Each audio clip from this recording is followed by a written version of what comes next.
daughters are so special that when a male marries a female, he is reminded constantly that who you have married is the special child of someone, dear to someone. So we tell the husbands that when you look at your wife, don't just look at her as your wife.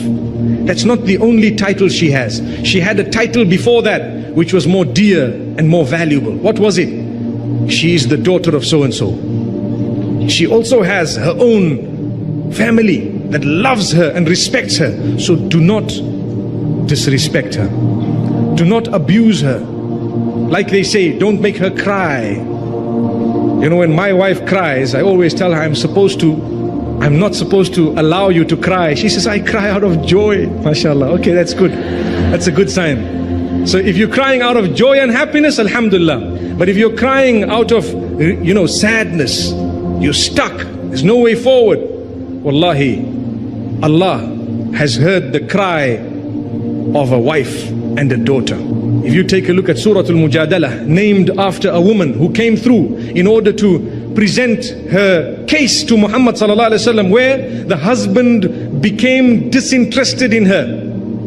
Listen to this, and inshallah I will end on this note. I tell you, very interestingly, there was a woman known as Khawla binti Tha'laba radiyallahu anha. So what happened to her is, she was married, and mashallah, a pretty beautiful woman, next thing expecting, she has a child, and when you have a child, what happens? Subhanallah, people forget that you've now born children, you've graduated into a new level of motherhood now, and so on. You will not be the same girl you used to be 20 years back. Things have to change. Perhaps you may change in so many ways. You become wiser, and perhaps you may even become a little bit heavier. May Allah subhanahu wa ta'ala grant us ease. She complained because her husband started losing interest or showed disinterest. He was not interested, and he started saying whenever she was trying to get his attention, he would say, "You're just like my mother, man.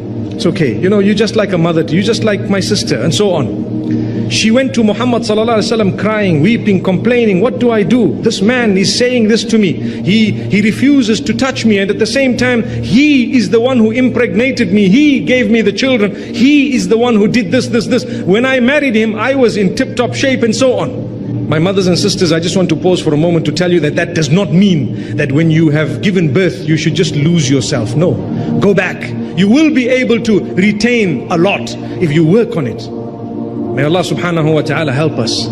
Whether they are sit-ups, leg-ups, whatever you want to call them, they work.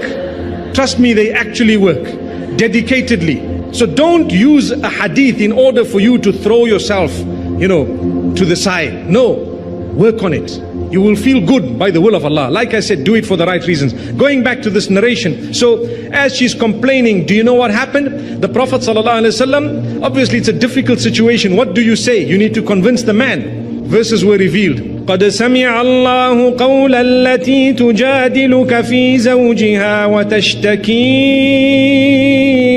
إِلَى اللَّهِ.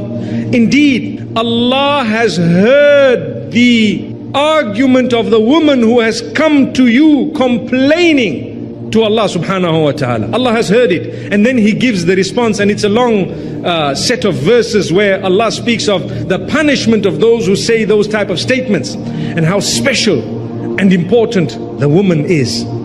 You don't just say these words. So may Allah subhanahu wa ta'ala help us to make the correct decisions in life.